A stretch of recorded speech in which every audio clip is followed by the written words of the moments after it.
बच्चों ने शादी करने का फैसला कर लिया है। अपनी माँ से कोई ऐसे बात करता है? उठ, अरे उठ ना। ऐसा कैसे हो सकता है?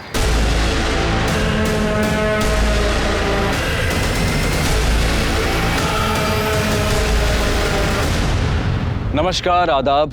क्राइम पेट्रोल सतर्क 30 दिन 30 यूनिक केसेस की श्रृंखला में मैं अनूप सोनी आप सबका स्वागत करता हूं। क्राइम पेट्रोल के जरिए हमेशा हमारी यही कोशिश रही है कि हम समाज के हर वर्ग, हर तबके, हर उस इंसान की कहानी आप तक पहुंचाएं जिसके साथ अन्याय हुआ हो या फिर जो किसी भी तरह के क्राइम का विक्टिम बना हो। आज के इस केस को चुना है हमारे क्राइम एक्सपर्ट शम्स ताहिर खान ने। और क्यों चुना है, आइए उन्हीं से जानते हैं। नमस्कार, आदाब, सत श्री अकाल। मैं शम्स ताहिर खान क्राइम पेट्रोल सतर्क के जरिए इस पूरे महीने लेकर आ रहा हूँ कुछ ऐसी अनसुनी कहानियां जो मुझे लगता है आपको देखनी चाहिए। कहते हैं ऊपर वाला यानी भगवान, अल्लाह या गॉड किसी के साथ भेदभाव नहीं करता, पर इंसान करता है।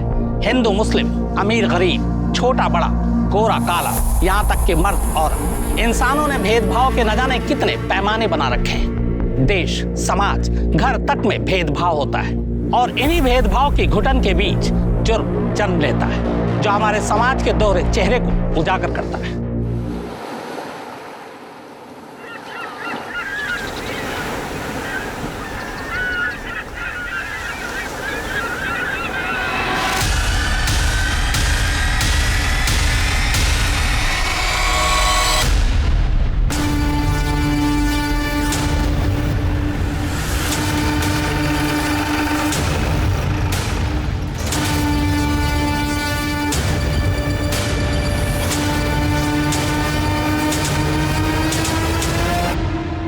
चेक करो।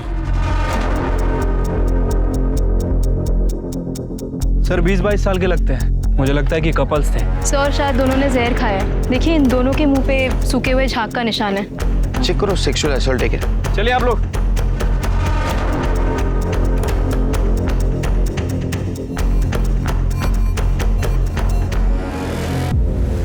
सर अंडरगारमेंट और प्राइवेट बॉडी पार्ट्स चेक किए। मरने से पहले लाश के साथ सेक्स हुआ है। सेक्स या रेप? सर एग्जैक्टली बता पाना मुश्किल है।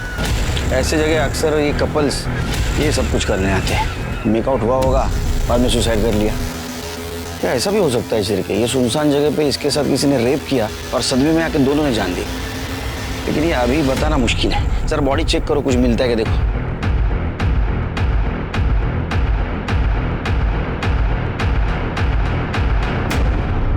सर ये 2 बॉटल्स मिली हैं। लगता है इसी बॉटल में जहर था सर। लेबल भी नहीं है इसके ऊपर ना। अरे सर आप ठीक है? हाँ ठीक है ठीक है।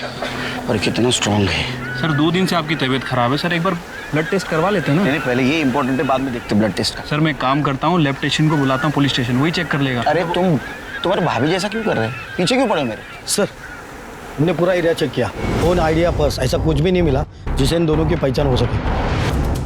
हो सकता है इनके घर वाले इनके रिश्ते से खुश नहीं थे, इसलिए इन्होंने सुसाइड किया। या फिर इन्होंने इनकी आईडी क्यों छुपाई? इस लड़की की शक्ल देखकर लग रहा है कि मैंने इस लड़की को कहीं देखा है, लेकिन कहाँ देखा है कुछ याद नहीं आ रहा। सिर्फ बॉडी को पोस्टमार्टम के लिए भेज दो और फिंगरप्रिंट एनालिसिस के पास बोतल भेज देना और फॉरेंसिक टीम से पता करो उसमें कौन सा लिक्विड था, क्योंकि जब तक वो रिपोर्ट नहीं आएगी ये बताना बहुत मुश्किल है ये सुसाइड है या रेप।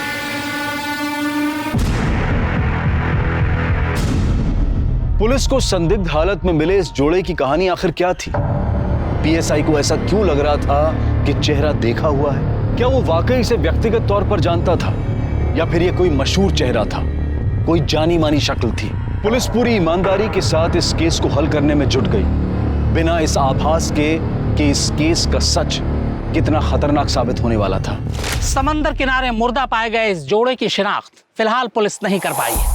हालांकि शुरुआती जांच के बाद ऐसा लगता है कि मामला खुदकुशी का है, लेकिन खुद क्राइम सीन ये सवाल खड़े कर रहा है कि क्या वाकई ये खुदकुशी है, क्योंकि खुदकुशी करने वाला शख्स अमूमन अपनी शिनाख्त नहीं छुपाता, बल्कि मरने से पहले वो मरने की वजह लिख कर मरता है। तो क्या इस लड़का और लड़की की मोबाइल, पर्स और आईडी कार्ड कोई चोर ले उड़ा? क्या ये मामला खुदकुशी का है या फिर सोची समझी हत्या है? सर डीएनए की प्राइमरी रिपोर्ट से पता चला है कि लड़की की बॉडी में जो सीमेन मिला था उस लड़के का ही है। उसके बाद दोनों के बीच फिजिकल रिलेशन बना और दोनों ने जहर खा लिया। इसका मतलब हमारा अंदाज सही निकला, सुसाइड केस है।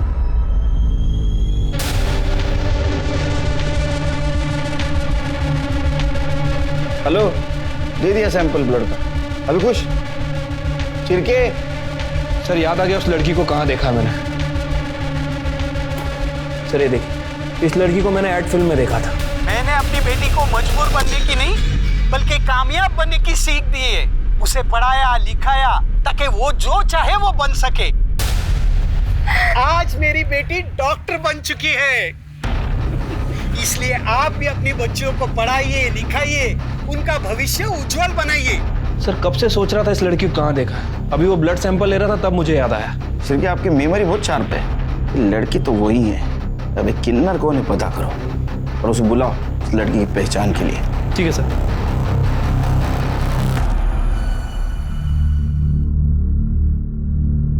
आइए। मैडम नमस्ते, मैं चंपा शिंदे। आप मेरे को इधर काहे को बुलाए? आप शिल्पा शिंदे को जानती हैं? हाँ, मेरी बच्ची है, वो 2 दिन से गायब है। मैं पुलिस स्टेशन में रिपोर्ट भी लिखाई। आइए दिखाइए। शिल्पा मेरी बच्ची। मैडम कैसे हुआ ये सब? कौन मारा इसे? अभी कुछ कह नहीं सकते। शिल्पा के साथ जिस लड़के की बॉडी मिली है, इन दोनों ने जहर खा के आत्महत्या की है। मेरी बेटी जहर नहीं खा सकती, वो कभी भी आत्महत्या नहीं कर सकती। दूसरी बॉडी दिखाइए।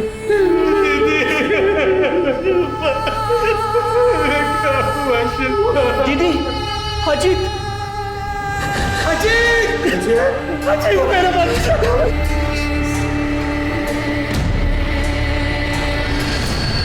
साहब, मेरी बेटी शिल्पा ने आत्महत्या नहीं की है, उसे मारा गया है, मर्डर हुआ है उसका। देखो उसने जहर खाया था और बाकी सब रिपोर्ट खाया नहीं साहब, उसे खिलाया गया है। मेरी बेटी बहुत हिम्मत वाली थी साहब, वो कभी भी अपनी जान नहीं ले सकती। शिल्पा की माँ धंधा करती थी, वो एड्स से मर गई। बेचारी शिल्पा तब 3 साल की थी, तब मैं उसको सहारा दी साहब, उसकी जिंदगी नरक होने से बचा ली। लेकिन एक बात बोलो साहब, ये जो नॉर्मल लोगों की दुनिया है ना साहब, वो बहुत गंदी है। इस दुनिया से मैं शिल्पा को नहीं बचा पाई। वो जिधर भी जाती थी ना, स्कूल में, कॉलेज में, आस पड़ोस में, तो सब लोग उसको किन्नर की बेटी बोल के चिढ़ाते थे। मैं अभी स्कूल कभी नहीं जाऊंगी, कभी नहीं। स्कूल नहीं जाएगी? घर में चुप के बैठेगी? क्यों? कुछ गलत की क्या तू? नहीं ना? तो डरना नहीं। चंपा शिंदे की बच्ची है तू, खड़ी होकर दुनिया से लड़ना सीख, वरना ये दुनिया तुझे जीने नहीं देगी। अब रोना बंद कर मेरी अच्छी बच्ची। धीरे धीरे उसमें हिम्मत आती गई। जब भी शिल्पा कॉलेज जाती थी ना सब, तब भी उसको यही सब सुनना पड़ता था, लेकिन अब वो लड़ना और पलट के जवाब देना सीख गई थी। अच्छा शिल्पा, तेरी तो वो बात सच हो गई यार कि मेरी माँ भी एक है, मेरा बाप भी एक है। हो गया तुम लोगों का। लेकिन एक बात बता दूं, मुझे मेरे पेरेंट्स पे बहुत गर्व है। बताऊं क्यों? क्योंकि उसने मुझे तमीज सिखाई, इंसान को इंसान समझना सिखाया, दूसरों की इज्जत करना सिखाया। वो सब सिखाया जो तुम दोनों के माँ बाप भी तुमको नहीं सिखा पाए। इसलिए तू अपने घटिया बिहेवियर से यहाँ पर इतनी देर से नमूना पेश कर रहा है। उठ, अरे उठना। और एक दिन उसे उसके सपनों का राजकुमार मिल गया, उसी के कॉलेज में, अजीत देशमुख।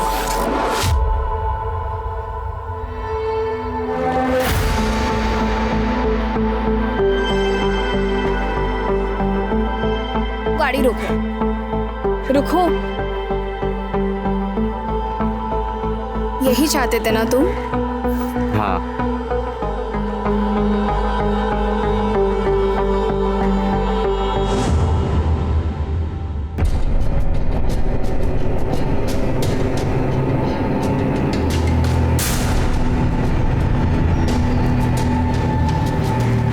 कौन था वो लड़का? अरे बेटा तू बोल तो सही, वो पसंद है ना तुझको? अजीत अब हम लोगों के घर आने जाने लगा था। चलो बेटा शुरू करो। बेटा पहले भिंडी खाओ, मैंने अपने हाथों से बनाई है। भिंडी नहीं, भेंडी बनाती है तू। बेटा तुम कढ़ी खाओ। अरे नहीं मैंने ले बेटा खाओ। अरे तुम दोनों उसे खाने भी दोगी या झगड़ा ही करती रहोगी? बेटा तुम खाओ। सभी बहुत प्यार करते थे उसे, फरिश्ता बोलते थे, क्योंकि किन्नर की बेटी का हाथ थामने की हिम्मत दिखाई थी उसने। इस रिश्ते से सभी खुश थे, सिवाय अजीत के परिवार को छोड़ के। मैं खुद उनको समझाने को गई थी। मैं शिल्पा को खूब पढ़ाई लिखाई, उसको अच्छे संस्कार दिए। देखना 1 नंबर की बहू बन के रहेगी वो इस घर की। पूरा देशमुख परिवार उस पर नाच करेगा। तुम बिल्कुल सही कह रही हो चंपा। तुम्हारी बेटी हमारे घर की बहू बनेगी तो हम भी तो रातों रात फ्रंट पेज की न्यूज में आ जाएंगे, रातों रात फेमस हो जाएंगे, लोग हम पे चुटकुले कसेंगे। और जब उनके बच्चे होंगे ना तो तुम ताली पीटने और नाचने गाने आ जाना। सच में बहुत गर्व होना चाहिए हमें ऐसी बहू पर। देखिए मैं तो भले की बात कर रही थी, बाकी आप लोग जो सही समझे वही कीजिए। लेकिन बच्चों ने शादी करने का फैसला कर लिया है, अब उन्हें कोई नहीं रोक सकता, न आप न मैं। साहब पक्का तो नहीं कह सकती कि ये सब देशमुख परिवार ने किया है, हाँ लेकिन इतना पक्का कह सकती हूँ कि अजीत और शिल्पा ने आत्महत्या नहीं की। उन दोनों को मारा गया है साहब। उन दोनों के कातिलों को पकड़िए साहब, उसमें मेहरबानी करिए साहब, उन दोनों के कातिलों को पकड़िए। संभालिए अपने आप को, जो सच होगा वो जल्द सामने आ जाएगा। शिरके चलो अजीत के इज्जतदार परिवार से मिलके आते हैं, देखते हैं उनका क्या कहना है। इसमें कहना क्या है इंस्पेक्टर साहब, आप ही बताइए, कौन एक किन्नर की बेटी को अपने घर की बहू बनाना चाहेगा? हमने अजीत को बहुत समझाने की कोशिश की लेकिन वो सुनने को तैयार ही नहीं था कि अजीत की दी हुई शय थी कि एक किन्नर की इतनी हिम्मत हुई क्या वो हमारे घर आके हमें समझा रहा था। तो उस किन्नर की हिम्मत हुई आपके घर आने की, लेकिन आप लोगों में बिल्कुल श्रद्धा नहीं कि अपने खोए हुए बेटे की मिसिंग कंप्लेंट करे पुलिस में जाके। सर अजीत अक्सर शिल्पा के घर जाया करता था, तो कई दिन वही रहा करता था, तो हमें लगा कि वो वही होगा। चलो मान लो आप लोगों को पता नहीं था कि वो मर चुका है, लेकिन हमने खुद आपको बोला कि वो मर गया। हम यहाँ खुद ही आपको बताने के लिए आए, फिर भी आप उसके आइडेंटिफिकेशन के लिए आने के लिए तैयार नहीं हो। मेरे पति की तबीयत ठीक नहीं रहती है, इसीलिए मैं अभी केशव को भेजती हूँ। केशव मैं कैसे जा सकता हूँ, मुझे तो बिजनेस मीटिंग है। केशव इंस्पेक्टर साहब अब चलिए, मैं आता हूँ थोड़ी देर।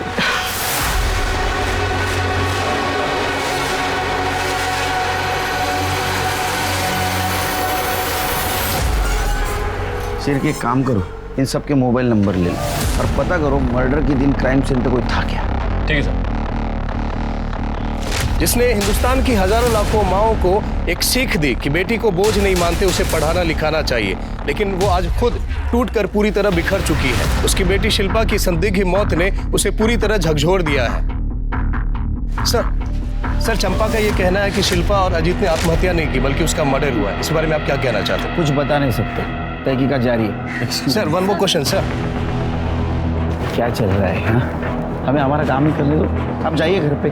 साहब मैं नहीं बुलाई ये लोग को, हम लोग तो घर पे ही जा रहे थे, ये लोग कहाँ से आगे पता नहीं हमको। आई घर चलना, तब से शिल्पा गायब हुई है, तब से तूने कुछ खाया भी नहीं। ये कौन है? ये सूरज है, मेरे चाय का बाकड़ा संभालता है, मेरा बच्चा है वो। लेके जाओ इनको घर पे। जाओ तुम लोग भी जाओ, कुछ रहेगा तो बताएंगे हम। जाओ। सर अजीत के पिता यशवंत देशमुख आए थे, उन्होंने ये बात कंफर्म की है कि शिल्पा के डेड बॉडी के साथ जिस लड़की की डेड बॉडी मिली है वो अजीत देशमुख की है। इतना अजीब परिवार मैंने आज तक नहीं देखा सर। जवान बेटे की मौत हो गई लेकिन परिवार के किसी भी सदस्य के चेहरे पर सिकन तक नहीं आई सर, यहाँ तक कि अपने बेटे की बॉडी तक देखने नहीं आए।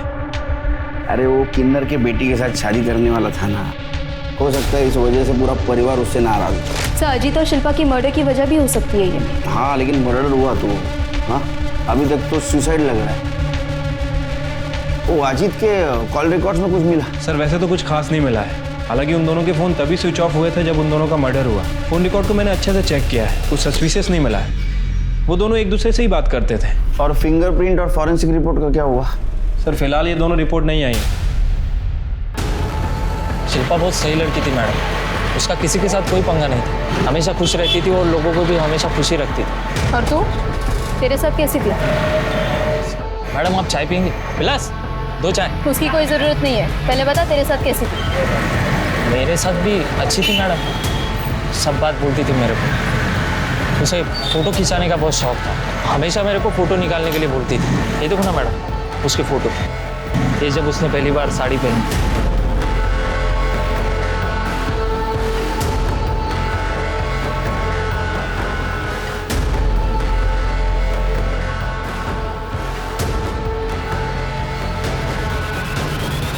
साहब। हाँ बोलो। साहब ये देशमुख फैमिली बहुत ही अजीब है साहब। अजीब मतलब क्या साहब, दिन भर लड़ाई झगड़ा रहता है इनके घर में। ये तो खुद भी एक दूसरे से अच्छे से बात तक नहीं करते, और उनका बेटा है ना अजीब, क्या बताऊं साहब। मैंने सुना है कि वो एक नंबर का दारूबाज है, नशेड़ी है, गंजेड़ी है।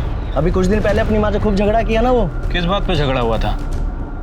साहब उसको लगता था कि उसकी माँ का ना वो कोई वैद है, उसके साथ लफड़ा चालू है। मैंने बताया ना आपको साहब, बहुत अजीब फैमिली। अरे उनके घर में कोई बीमार पड़ता है ना तो डॉक्टर थोड़ी ना आता है, वो वैद्य ही है सत्यानंद, वही सबकी बीमारी का इलाज करता है। हाँ अभी थोड़े दिन पहले मैं इस्त्री करे हुए कपड़े लेके गया था मालकिन को देने के लिए, तो दरवाज़ा खुला था साहब, तब मैं अंदर देखा दोनों माँ बेटे में वैद्य को लेके खूब बूमा बूम चालू था। जब आपकी तबीयत खराब है ही नहीं तो फिर आप हर दूसरे दिन उस वैद्य के पास क्या करने जाती मेरी हैं? तबीयत इसलिए ठीक है क्योंकि मैं वैद्य जी के पास जाती रहती हूँ। जब वैद्य जी यहाँ पर बाबा का इलाज करने आते हैं तब आप अपनी प्रॉब्लम्स नहीं बता सकती। मैं वैद्य जी के यहाँ अपनी तबीयत के हिसाब से जाऊंगी या तुम्हारी सहूलियत के हिसाब से? आई बहाने देना बंद कर, मुझे ना सब पता है तेरे और उस वैद्य जी के बीच में ना क्या चल रहा है और क्या नहीं चल रहा है। तुझे शर्म नहीं आती अपनी माँ पे इतना घटिया इल्जाम लगाते हुए? तो आपको शर्म आती है ऐसी घटिया हरकत करते हुए और उस वैद्य जी के साथ सोते हुए? तमीज, अपनी माँ से कोई ऐसे बात करता है? साहब सब जगह पूरी बात फैल गई थी कि मालकिन का चक्कर है वो वैद्य के साथ। पता नहीं उस किन्नर ने और उसकी बेटी ने क्या जादू कर दिया था मेरे बच्चे पर। मेरा बेटा बिल्कुल बदल गया था, पहले अच्छा था, हंसकर बातें करता था, हमारे साथ टाइम बिताता था, लेकिन जब से उस शिल्पा के चक्कर में पड़ा तब से घर वालों को कुछ समझता ही नहीं था, बात बात पे झगड़ा करता था। हमें पता चला है कि आपके बेटे का कहना था कि आपका और वो वैद्य सत्यानंद, आप दोनों का अफेयर चल रहा था। ये बिल्कुल झूठ बात है, पता नहीं ये बात उसके दिमाग में किसने डाल दी थी। मैंने उससे 1000 बार पूछने की कोशिश की लेकिन इस बात का कभी जवाब नहीं दिया उसने। और वो सत्यानंद वो तो देव मानुस है, उनके बारे में तो ऐसा सोचना भी पाप। मैं आपको बता नहीं सकती कितनी तकलीफ होती थी अपने बेटे के मुंह से अपने बारे में ऐसी बातें सुनकर।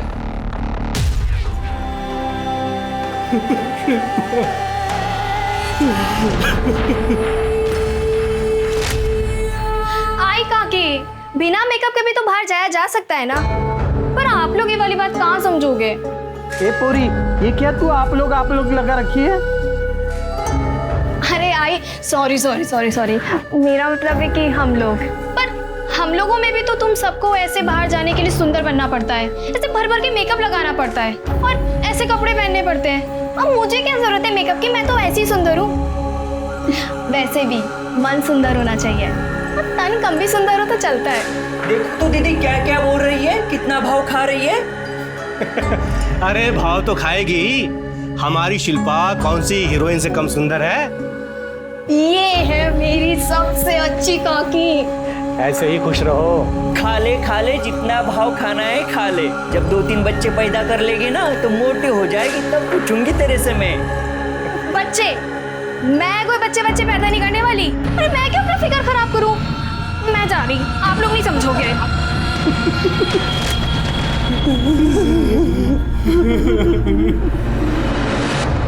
दामिनी, अगर अजीत के घर वाले और उस धोबी की माने तो अजीत एक नंबर का अय्याश लड़का था, शराब पीता था, ड्रग्स लेता था, अपनी माँ के चरित्र पर ही शक करता था। जबकि चंपा और बाकी लोगों की माने तो अजीत एक नंबर का परफेक्ट लड़का था। समझ नहीं आ रहा आखिर इस अजीत की सच्चाई क्या है। सो ये भी तो हो सकता है कि इन लोगों में से कोई अजीत के बारे में झूठ बोल रहा हो। मैडम ये पीएम रिपोर्ट। सर, इस डिटेल पोस्टमार्टम रिपोर्ट से ये बात कंफर्म हो रही है कि शिल्पा के साथ मर्डर से पहले रेप हुआ है।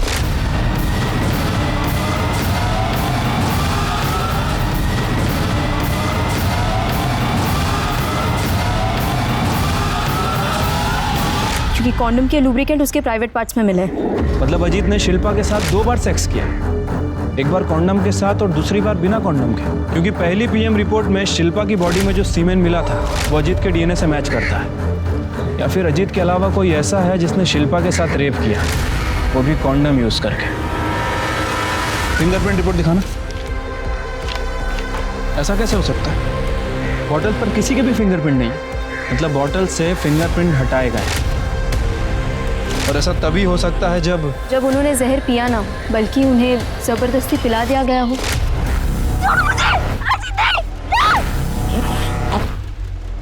और बॉटल पे से फिंगरप्रिंट्स भी जानबूझ के हटा दिए गए हो। इसका मतलब दामिनी ये सुसाइड केस नहीं है, बल्कि मर्डर केस है, डबल मर्डर केस।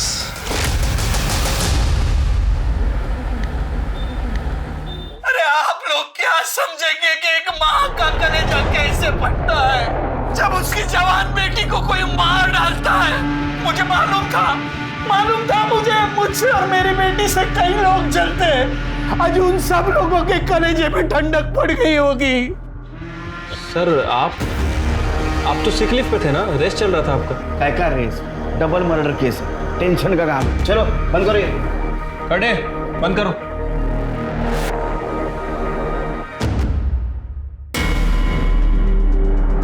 मर्डर ने सबसे बड़ी गलती ये की कि जबरदस्ती जहर पिलाने के बाद बोतल से अपने उंगलियों के निशान मिटा दिए। क्या ऐसा तो नहीं कि 21 फरवरी को अजीत और शिल्पा दोनों 8 से 9 के बीच पहले से वहां कोई मौजूद था, या तो प्लानिंग से या तो रैंडमली।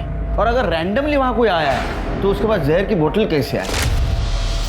इसका मतलब जो आया वो प्लानिंग से आया। उसने पहले अजीत को जबरदस्ती जहर पिलाया,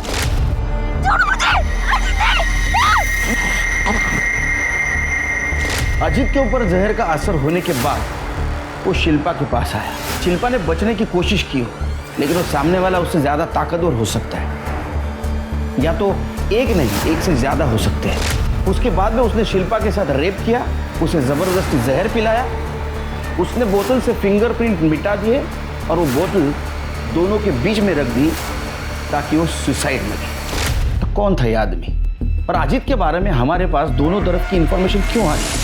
झूठ कौन बोल रहा है और किस लिए? क्या ऐसा तो नहीं कि इस बात का इस मर्डर से कोई कनेक्शन हो? सर यही बात तो हम दोनों के भी समझ में नहीं आ रही कि एक ही आदमी की 2 छवि, एक ब्लैक और एक व्हाइट। या फिर ऐसा भी हो सकता है कि चंपा ने यह मर्डर किया, लेकिन अभी हमें दिखाने की कोशिश कर रही है अजीत बहुत अच्छा था, उसे हमें पसंद करती थी। या फिर अजीत वैसा ही था जैसा उसके घर वाले बताते हैं। सर अगर ऐसा है तो फिर शिल्पा के साथ रेप और मर्डर क्यों हुआ? और अगर वाकई ऐसा है तो इस मर्डर में देशमुख फैमिली भी इन्वॉल्व है। पर सर देशमुख फैमिली अपने ही बेटे का मर्डर क्यों करवाएगी? वो सिर्फ शिल्पा का मर्डर करके छोड़ सकते थे। जरूरी नहीं दामिनी, क्योंकि सुहासिनी और बाकी लोगों के बयान के मुताबिक अजीत से वो सब परेशान थे। ऐसा भी तो हो सकता है कि दोनों कांटे एक साथ निकाले हो, या ऐसा भी हो सकता है कि एक तरफा प्यार का मामला हो सकता है सर। चंपा का मुंह बोला बेटा सूरज, मैंने उससे पूछताछ की थी। जिस तरह से वो शिल्पा के बारे में बात कर रहा था, उसके फोन में अपनी फोटोज नहीं शिल्पा की फोटोज थी। उसके बात करने के तरीके से तो यही लग रहा था कि उसे शिल्पा पसंद थी। तो तुम्हारा कहना ऐसा है कि वो साइलेंट लवर सूरज, उसके पास मर्डर का मोटिव था? Yes sir. हो सकता है शिल्पा से बदला लेने के लिए उसने उसका रेप किया। उसके बारे में इंफॉर्मेशन निकालो, आगे पीछे कौन है जरा पता करो, और मर्डर के दिन वो कहाँ था ये भी पता करो। Yes sir. दामिनी 4 चम्मच शक्कर वाली चाय बोलना।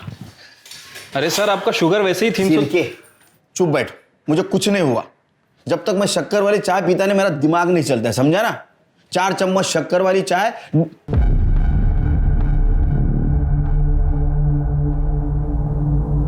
मैं शक्कर वाली चाय पीता हूं, बिना शक्कर वाली चाय चाहिए मुझे। क्या देख रहे हो? जाओ।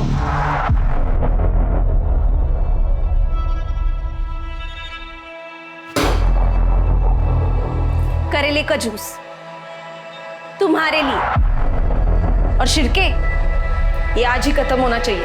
हो भाई नहीं सर, दूं?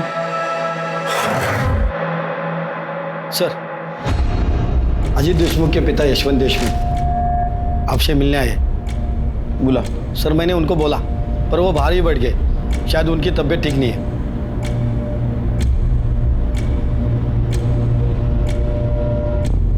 कैसे हैं आप? इंस्पेक्टर साहब, मैं पूछने आया हूँ, मेरे अजीत को किसने मारा? हम पता लगाने की कोशिश कर रहे हैं, जल्दी पता चल जाएगा। जल्दी पता लगाइए। मैं जानना चाहता हूँ मेरे इतने शरीफ बेटे को किसने मारा और क्यों? शरीफ, आप लोगों का तो कहना था तो अय्याश था। उसे कोई बुरी आदत नहीं थी, ईमानदार था, नेक था, सबकी इज्जत, सबकी इज्जत। हॉस्पिटल चल चल चल संभालो। मेरी बेटी का कातिल चैन से नहीं जी पाएगा, नहीं जी पाएगा वो शिल्पा। एकदम हीरोइन लग रही है तू, किसी की नजर न लगे मेरे बेटी को। सही कहा आपने, शिल्पा के पास फेस के साथ साथ एक्टिंग का टैलेंट भी है। अगर ये चाहे तो इंडस्ट्री पर राज कर सकती है। अरे नहीं रे बाबा नहीं, हम लोग को जाने का ही नहीं उधर, सब भेड़िए है तुम लोग के धंधे में, मेरे को सब मालूम है। आज मेरी बेटी डॉक्टर बन चुकी है, इसलिए आप भी अपनी बच्चियों को पढ़ाइए लिखाइए, उनका भविष्य उज्जवल बनाइए। जब उनका भविष्य उज्जवल बनेगा तो वो आगे बढ़ेगी और साथ साथ हमारा देश भी आगे बढ़ेगा।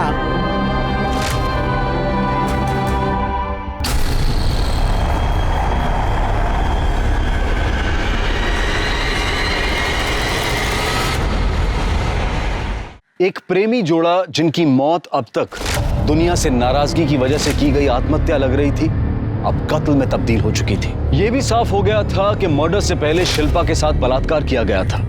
पुलिस के पास सस्पेक्ट तो कई थे, लेकिन सबूत किसी के भी खिलाफ नहीं था। मीडिया भी इस पर अपनी नजर बनाए हुए था और तभी यशवंत को हॉस्पिटल भेजने से पुलिस को एक उम्मीद मिली। यशवंत की ब्लड रिपोर्ट में एक ऐसा सच सामने आया जिससे यह पता चला कि उसे किसी ऐसी जड़ी बूटी का सेवन करवाया जा रहा था जो धीमे जहर की तरह काम कर रही थी, जिसकी वजह से वो कमजोर था, बीमार था और मौत की तरफ बढ़ रहा था। इस जड़ी बूटी की इतनी गहरी जानकारी सिर्फ एक इंसान को हो सकती थी और वो था देशमुख परिवार का वैद्य सत्यानंद। बताओ वैद्य बुआ बताओ। सर, वो दवा के नाम पे जो जड़ी बूटी मैं यशवंत को देता हूँ वो धीरे धीरे जहर का काम करती है और उसी की वजह से यशवंत बीमार रहता है। पर लेकिन ऐसी जड़ी बूटी क्यों देता था उसको? सर वो मैं क्या बोल।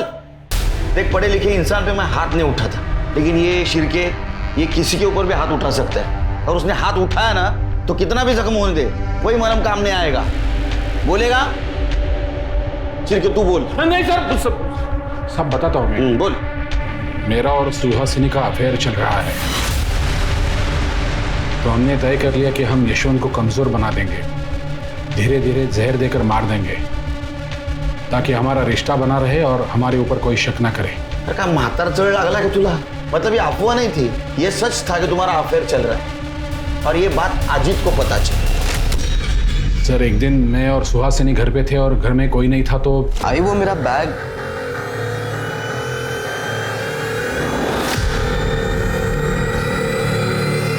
अजीत और सुहासिनी के बहुत झगड़े होते थे, लेकिन सुहासिनी हमेशा यही कहती थी कि मेरे और उसके बीच में कुछ नहीं है। झूठी बातें फैलाकर वो। अच्छा, तो अजीत को अय्याश साबित करके तुम्हारा फायदा नहीं हुआ, इसलिए यशवंत की तरह उसको भी तूने जहर दे दिया। सिर्फ माइल्ड नहीं, स्ट्रांग जहर दिया, जिसकी वजह से उसकी मौत हो गई। इतना ही नहीं तो तुम लोगों ने शिल्पा को भी जहर दे दिया, वो मर गई। वो बोतल वहीं छोड़ दी ताकि सब लोगों को लगे इन दोनों ने सुसाइड कर लिया। नहीं सर, मैंने ऐसा कुछ नहीं किया। फिर किसने मारा? सुहासिनी ने? नहीं सर, वो तो मुझे पता नहीं है। शिरके, यशवंत को जहर देने के जुर्म में इसको अंदर डालो और उस सुहासिनी को मिलो। देखो क्या नई कहानी सुनाती है। जी, कितना घटिया इल्जाम लगा रहे हैं आप मुझ पर। वो वैद झूठ बोल रहा है, मैं उसके साथ अफेयर क्यों करूंगी? उसकी हिम्मत कैसे हुई मुझ पर इतना घटिया इल्जाम लगाने की? झूठ वैद नहीं, झूठ सुहासिनी बोल रही है, क्योंकि उसको पता है अब अजीत उससे जवाब नहीं मांगेगा और वैद को भी झूठा साबित करेगी। इस मर्डर में वैद ने उसकी मदद नहीं की तो किसी ने तो की होगी, और उसकी फीस भी उसे देनी पड़ी होगी। एक काम करो, उसका अकाउंट चेक करो और देखो 21 फरवरी से पहले उसके अकाउंट से कुछ पैसे निकाले गए क्या।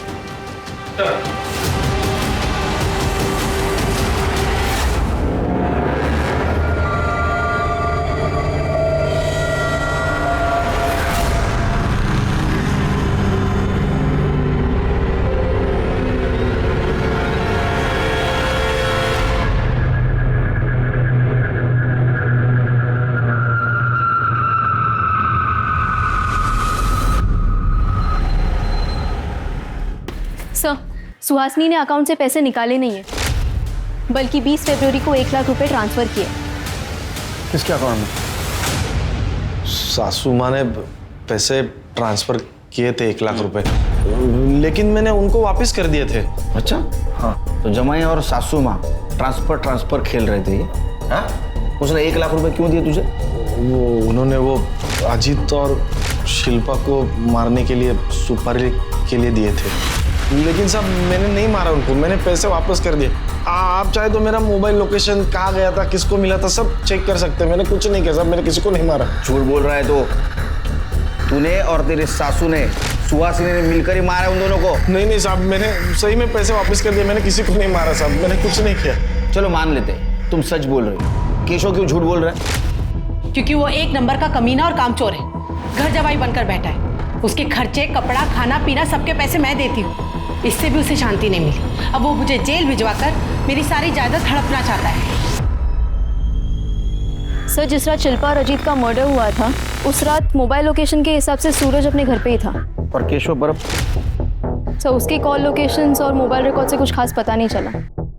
चलिए एक काम करो, बीच पर जहाँ शिल्पा और अजीत की बॉडी मिली, पता करो उस दिन शाम से लेकर देर रात तक किसके किसके मोबाइल नंबर वहाँ एक्टिव थे, और उन नंबर का इन दोनों के साथ कुछ कनेक्शन था क्या?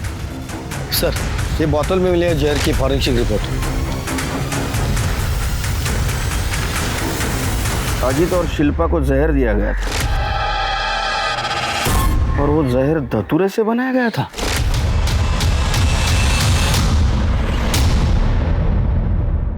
अजीत और शिल्पा को जहर दिया गया था, और वो जहर धतूरे से बनाया गया था। धतूरे से जहर बनाया जा सकता है, और धतूरा मिलना आम बात है। सर, वैसे धतूरा मिलता जंगल में है, लेकिन महाशिवरात्रि के दिन पे ये हर शिव मंदिर के बाहर मिलेगा, क्योंकि शिवरात्रि पे चढ़ावे में धतूरा चढ़ाने की प्रथा है। 1 मिनट, महाशिवरात्रि 21 फरवरी को महाशिवरात्रि थी। एक काम करो शिल्पी, जितने भी शिव मंदिर है उसके बाहर, उसके आसपास जितने भी फूल के दुकान है, वहाँ CCTV फुटेज कलेक्ट करो और देखो किसने इतने भारी मात्रा में धतूरे खरीदे। और एक बात पता करो, मुंबई या मुंबई के आसपास धतूरे के जहर से किसी को मारा गया था, ऐसा केस आया है क्या? हो सकता है देशमुख परिवार का वैद और ये चंपा की बिरादरी वाले ये जरूर जानते होंगे कि धतूरे से जहर कैसा बना जा सकता है। दामी तुम एक काम करो, चंपा से जुड़े हुए सारे लोगों की पूछताछ करो। Yes sir. सूरज के बैकग्राउंड का कुछ पता चला? कुछ खास नहीं सर, बस इतना ही पता चला है कि सूरज के आगे पीछे कोई नहीं है, चंपा ही उसके लिए सब कुछ है। इनफैक्ट चंपा के साथ वो कई सालों से है। नजर रखो उस पर, हो सकता है ऐसा कुछ हो जो हमारे नजर में नहीं है। ठीक है सर।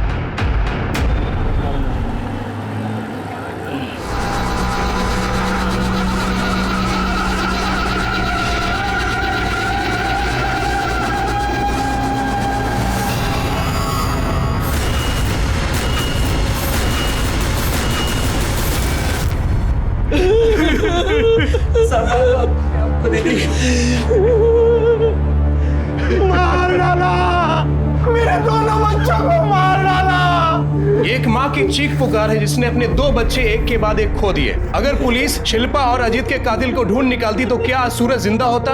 क्या सूरज की हत्या को भी इसी कड़ी की साजिश माने? कैसे पुलिस की लापरवाही समझे? आखिर पुलिस कर क्या रही है? ये एक माँ की चीख पुकार है जिसने एक एक कर अपने दोनों बच्चों को खो दिया। पुलिस अगर शिल्पा और अजीत के कातिल को ढूंढ निकालती तो क्या पता सूरज जिंदा होता। क्या सूरज की मौत इस कड़ी का कोई हिस्सा है, या फिर सूरज शिल्पा और अजीत के कातिल को जान चुका था और इसीलिए उसकी जान चली गई? पुलिस की नजर में सूरज इस मर्डर में सस्पेक्ट था, फिर उसकी मौत पुलिस की कार्रवाई पर भी सवाल या निशान लगाती है कि आखिर पुलिस कर क्या रही है। पुलिस ये सोचकर हैरान थी कि क्या चंपा की बिरादरी में भी कोई ऐसा था जो इस रिश्ते के खिलाफ था। इस जानकारी को हासिल करने के लिए पुलिस ने खबरियों का जाल बिछाया और जो खबर सामने आई वो हैरान कर देने वाली थी।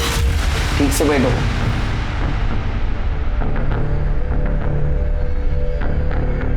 तुम अजीत और शिल्पा के रिश्ते के खिलाफ थी, फिर भी तुमने उन्हें आशीर्वाद दिया था, ऐसा चंपा ने कहा।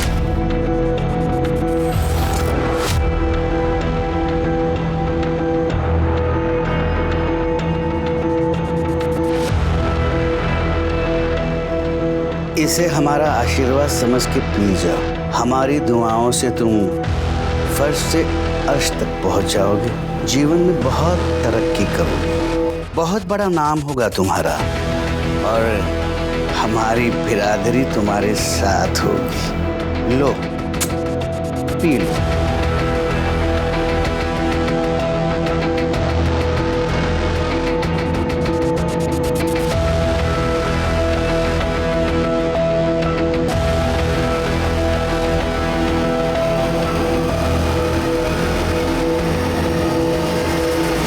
साहब, हमने इस रिश्ते की मंजूरी के लिए खाली एक ही शर्त रखी थी।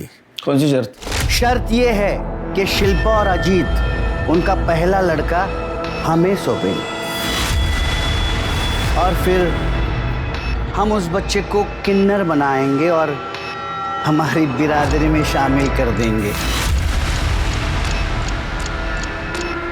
ये कैसी शर्त है? हम ऐसी कोई शर्त पर नहीं मानने वाले आपकी। और आपने ऐसे सोच भी कैसे लिया कि हमारा बच्चा? चंपा, समझा इसे, वरना हम तुझे बिरादरी से निकाल देंगे और बिरादरी से बाहर होना क्या होता है ये अच्छी तरह से जानती हो तुम। हाँ साहब, राजा रानी ने शर्त रखी थी, लेकिन ये बात मैं आपको कैसे बताती, क्योंकि ये हमारे बिरादरी की बात थी ना, और मैं बिरादरी से अलग थोड़ी हूँ। हमारी बिरादरी में राजा रानी सबसे बड़े होते हैं, उनकी बात कोई नहीं टाल सकता। तो भला मैं कैसे इनकार कर सकती थी?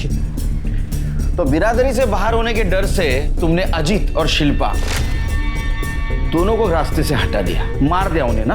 वाह साहब वाह, मैं किन्नर हूं ये बात आप नहीं भूले, लेकिन मैं एक मां भी हूं ये बात आप भूल गए। शिल्पा की हालत मैं समझ सकती थी क्योंकि उसकी तकलीफ मेरी तकलीफ थी। मैं सिर्फ उसकी सुरक्षा और भविष्य के लिए उसे मनाना चाहती थी, लेकिन ये हो न सका साहब। मेरे मनाने से पहले ही मेरी बच्ची मुझसे दूर चली गई साहब, मुझसे दूर चली गई। खाली चंपा दीदी ही नहीं, हम सब भी शिल्पा को समझाने की बहुत कोशिश कर रहे थे, क्योंकि वो हम सब की बेटी थी। पर चंपा के बार बार एक ही बात बोलने से एक दिन शिल्पा चंपा पे सॉलिड भड़क गई साहब। शिल्पा, मैंने तुम्हें पाल पोस के इतना बड़ा किया, क्या तू मेरे लिए इतना भी नहीं कर सकती बेटा? इसी दिन के लिए पाला था मुझे कि एक दिन अपनी किन्नरों की बिरादरी बढ़ाने के लिए मेरे बच्चे की बलि चढ़ाओगी। आई, तूने पाल पोस के बड़ा किया, लेकिन ये याद रख कि मेरे वजह से तुझे इतना नाम मिला। एक्ट फिल्म करती है ना, 36 जगह इंटरव्यू देती है जाके, तो उसी टीवी पे जाके बोलना कि अपनी बेटी का बच्चा छीनकर उसे किन्नर बनाना चाहती है। फिर देख क्या होता है तेरे नाम और तेरी शौहरत के साथ। सर, मैंने 21 फरवरी की सारी सीसीटीवी फुटेजेस चेक की है। सर ये देखिए, वर्तक नगर के शिव मंदिर के बाहर के सीसीटीवी फुटेज में क्या मिला। दामिनी, तुमने 2 दिन पहले एक पेपर कटिंग फाइल में लगाई थी, उसको लेके आओ। सही देखो,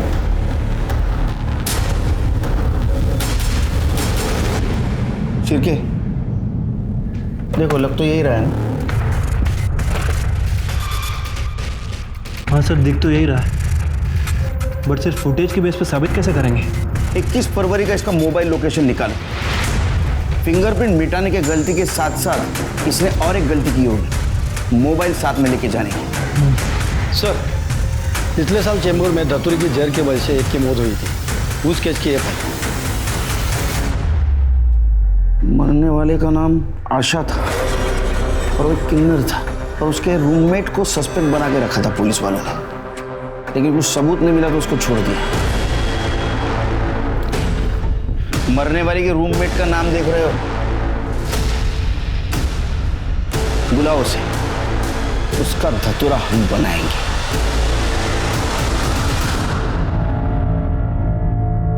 अरे क्या साहब, आप खाली फुकट मेरे को तकलीफ दे रहे हो। अरे मैंने कुछ नहीं की। माना कि आशा धतूरे का जहर खा के मर गई, वो मेरे साथ रहती थी ना, तो इसीलिए चेंबूर पुलिस मेरे को उठा के ले गई। पर साहब मैंने कुछ नहीं की थी, इसलिए वो लोग मेरे को छोड़ दिए। मतलब कल को कोई धतूरे का बीज खा के मरेगा तो आप लोग मेरे को उठाओगे, मेरे को फंसाओगे। बहुत लॉजिकल बात कर रही है ये ना, लेकिन हमारे पास एक नहीं बहुत सारे सबूत हैं, वो भी लॉजिक के साथ। नंबर 1, वर्तक नगर में जो शिव मंदिर है उसके बाहर का सीसीटीवी फुटेज। चिरकी दिखाओ जरा।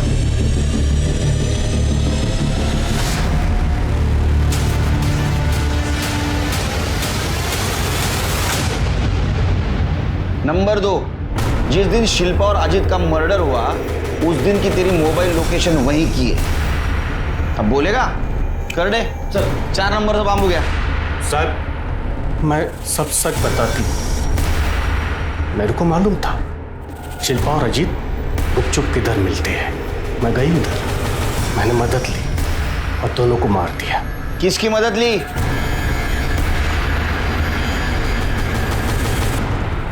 सर दिन में धतूरे से जहर बनाने में मदद की और रात को पुष्पा दीदी के साथ समुंदर किनारे में गए। जब हम दोनों उधर गए तो दोनों लगे पड़े थे। शिल्पा चंपा को महान बनाई थी, इसीलिए शिल्पा को मैं अपनी आंखों से मरते देखना चाहती थी। दीदी अब सब्र नहीं हो पा रहा। चुप, रुक जा 2 मिनट।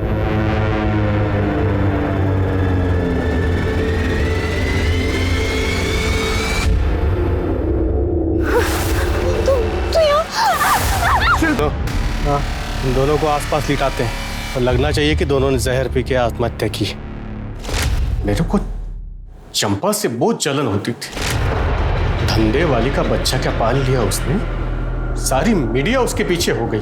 मैं सोचती थी अच्छा अब तूने बच्ची पाली है ना तो लगन करके दिखा। पर शिल्पा को अजीत जैसा भला मानुस मिल गया, राजा रानी आशीर्वाद दे दिए। उसे बहुत तकलीफ होती थी ये सब देख के। सूरज को क्यों मारा? वो मैं टीवी पे प्रोग्राम देख रही थी चंपा का, कोस रही थी उसको। ऐसा इसमें क्या है, मैं यहाँ ऐसे चढ़ रही है। एक दिन तेरे को भी मैं शिल्पा की तरह मारूंगी।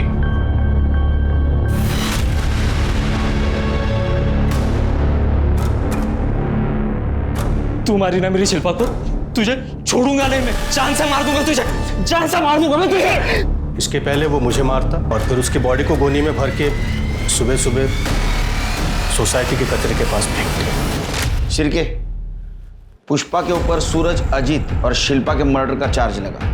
अरे विलास, इसके ऊपर मर्डर और शिल्पा का रेप, इसका चार्ज लगा।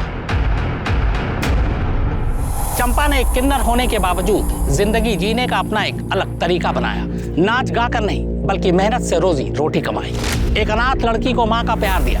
चंपा और शिल्पा ने अपनी पहचान बनाने के लिए दुनिया से लड़ाई लड़ी। इस लड़ाई ने उन्हें शोहरत और नाम दोनों बख्शा, यहाँ तक कि लोगों को सोचने पर मजबूर कर दिया एक समुदाय की परेशानी के बारे में। मगर यही शोहरत उनकी दुश्मन बन बैठी। उसकी अपनी साथी पुष्पा ने उनकी जिंदगी उजाड़ दी। अगर नफरत को पालने की बजाय प्यार को जगह दें तो इंसानियत भी बची रहेगी और इंसान भी। अब मैं अनूप सोनी आपसे विदा लेता हूं। फिर मुलाकात होगी क्राइम पेट्रोल सतर्क में एक और नए केस के साथ और उस पर हमारे एक्सपर्ट के विश्लेषण के साथ। तब तक अपना और अपने परिवार का ख्याल रखें और याद रखें, क्राइम और आपके बीच में सिर्फ इतना फर्क है कि आप कितने सतर्क हैं। जय हिंद।